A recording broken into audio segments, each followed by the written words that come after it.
Et nous sommes aujourd'hui à Chandieu pour pouvoir boucler un cycle de 3 ans qui a démarré en 2023, vous le voyez sur la plaque qui est derrière moi, et qui est, je dirais, un cycle qui s'est déroulé avec le concours de spécialistes du graffiti et du street art, en particulier donc Street Art City, qui est sous la responsabilité de Monsieur Inesta, et qui, en 2023, nous a envoyé un artiste, Ben Caillou. En 2024, un couple d'artistes, Cat et Action.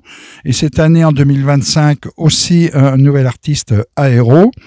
Et donc, dans le cadre de nos 5 villages de caractère de Loire-Forêt, il y avait chacune des années un thème. Première année, c'était développer à l'artiste la notion d'environnement de notre territoire, avec ce qui avait de caractéristique sur les villages de caractère que sont donc Chandieu, Marolles, Sauvin, Saint-Bonnet-le-Château et puis Montarcher. Voilà. Et donc, on a des œuvres de ce type-là où l'artiste s'exprime et on voit là, à travers le passage du chemin de Saint-Jacques à Chandieu, eh bien, un des éléments qui caractérise cette commune. Voilà. Donc, on a 4 fresques qui sont relativement imposantes. Vous voyez, en termes de dimension, 4 mètres par 3. On a ça dans chacune des 4 autres communes. Voilà.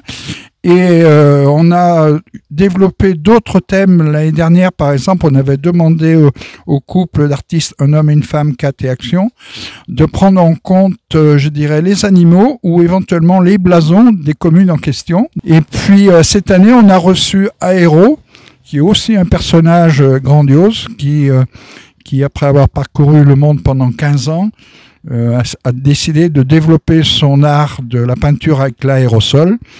Et c'est quelque chose d'exceptionnel en termes, je dirais, de graffiti.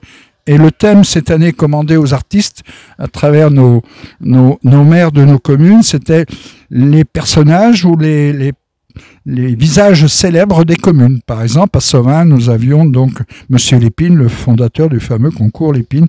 Donc ce soir, on va clôturer ce cycle de 3 ans.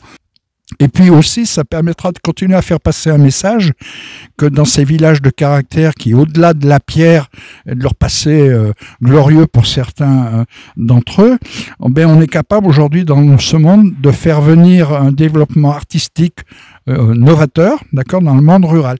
Parce qu'entre nous, il faut bien se l'avouer, le street art, c'est plutôt de l'art qu'on retrouve dans le monde urbain, et le ramener dans le monde rural, c'est la preuve, une fois de plus, qu'on a des vraies pépites sur notre territoire, et que aussi bien les habitants qui, à travers l'expression de leur commune ou de leur pratique, voient un œil extérieur, ou les visiteurs, eh bien, ils y voient, si vous voulez, quelque chose, je dirais, de relativement innovant, quoi. Voilà. Donc, c'était ce qu'on apportait avec grand plaisir à Loire-Forêt, et donc, c'est ce qu'on va conclure par, je dirais, une petite synthèse de toutes les images et de toutes les œuvres ce soir. L'artiste Aéro a réalisé cette œuvre. Donc en fait, cette œuvre va être exposée juste à l'entrée d'école primaire pour la rentrée prochaine.